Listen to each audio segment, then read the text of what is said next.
শুভ বিজয়া দশমী বন্ধুদের সবাইকে। আজকে আমি বাপের বাড়ি এসেছি। হ্যাঁ, এইটা আমার বাবা, এটা আমার ভাইপো, ছোট ভাইয়ের ছেলে, ও ক্লাস 8-এ পড়ে। এই দেখো বন্ধুরা, কত কিছু রান্না হয়েছে আজকে। এইটা হয়েছে কচু ভাজা, এটা পটল ভাজা, এটা মাছের তেল দিয়ে পেঁয়াজ টিয়াজ দিয়ে এরকম লাল লাল করে ভেজেছে। আর হয়েছে পেঁয়াজি, তারপরে এটা কুমড়ো ভাজা, এটা হয়েছে বেগুনি, আর উচ্ছে ভাজা, বরবটি ভাজা, আর হচ্ছে শাক ভাজা, আর এটা কচু ভাজা।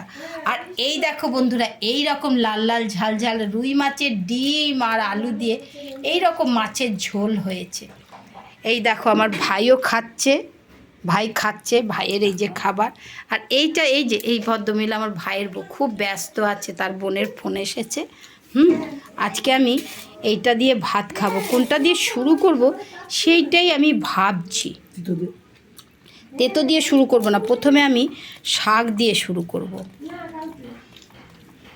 বাবা খা খা।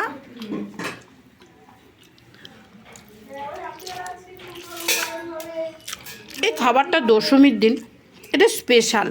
যেমন আমাদের রান্না পুজোয় রান্না হয়, এখানে যে যত রকমের ভাজা করতে পারে, শাকটা অবশ্যই করতে হবে। আমাদের এতে আবার শাকটা নেই, এটা আমার বাপের বাড়ির নিয়ম।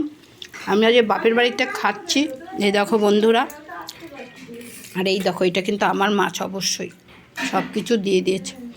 ভাই খাচ্ছে, আমার বাবাও খাচ্ছে, আমিও খাচ্ছি। শুভ বিজয়, সবাই খুব আনন্দ করো। পুজো পুজো পুজো আসছে আসছে, এটাই ভালো। চলে গেলে কোনো কিছু অত কিছু ভালো লাগে না। এই দেখো, এইটা আমার মেজো ভাইয়ের ছেলে, এই মুখটা একটু বার কর, মেজো ভাইয়ের ছেলে, এরা কচুর শাক করেছে। এটা কিন্তু ইলিশ মাছের মুড়ো দিয়ে কচুর শাক বন্ধুরা। এই কচুর শাকটা খাবো। এটা আবার মেজো ভাইয়ের ঘরে হয়েছে, এটা ছোটোর ঘরে হয়নি, এটা আমার ছোট ভাইয়ের। আমাদের তাহলে খাওয়া দাওয়া খুব জোর কদমে চলছে। এবার ভাজার পরে কচুর শাক খাবো, ছোট ভাই খাচ্ছে। টাটা বন্ধুরা, সবাই খুব ভালো থেকো, সুস্থ থেকো, আনন্দ করো পুজোতে খুব। আজ বিসর্জন মায়ের।